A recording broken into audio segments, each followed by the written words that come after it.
Trump transition team co-chair Tulsi Gabbard has been on a tear through the country, campaigning for Donald Trump in battleground and blue strongholds. In the last 2 weeks, she's visited more than a dozen states, reaching out to Democrats who are disaffected with Kamala Harris.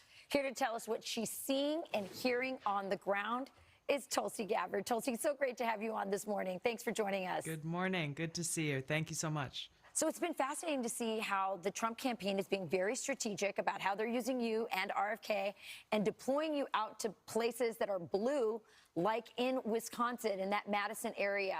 But you've been with the campaign for quite a while. What have you been seeing, and what kinds of things have been changing as you've gone along in these months on the campaign?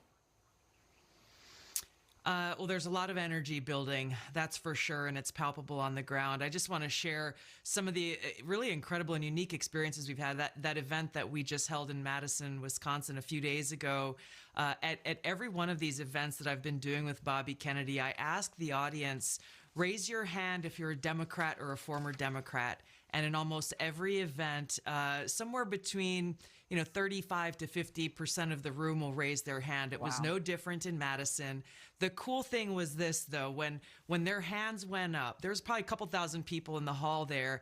The rest of the audience started to turn around and look around, and they all stood up and cheered and welcomed them and just surrounded them really with love and kindness. And I had so many people come up to me at the end of that saying, I came in here afraid. I've never been to a political rally before. I didn't know what to expect. I'm a Democrat, lifelong Democrat, never voted before. Different variations of this, but each walking out saying, I'm voting for Donald Trump because of what I experienced here today.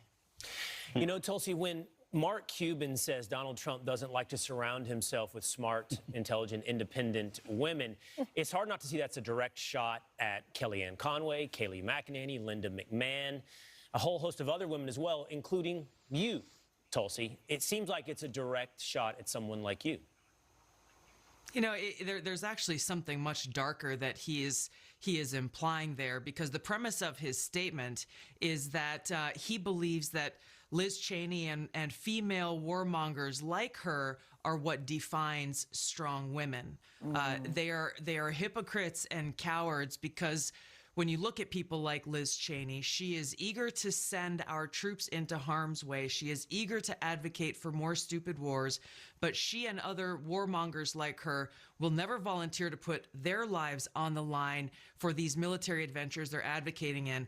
I just finished a couple of days of Army Reserve duty at Fort Sill, Oklahoma, and yesterday morning I stood there on the graduation field and saw a few hundred brand new soldiers graduating from basic training, probably 1,000 family members there to celebrate them. And it was so moving. And I was thinking about people like Liz Cheney when I was watching them, because these are the young men and women who will pay the price, potentially with their lives, if people like Liz Cheney, Dick Cheney, and Kamala Harris are allowed to be in power. This is one of the many reasons why I'm so strongly advocating for and supporting for President Trump to go back to the White House, to end wars, not start them. You're exactly right. The closer you are to it, the more serious you should be about how you utilize those young souls.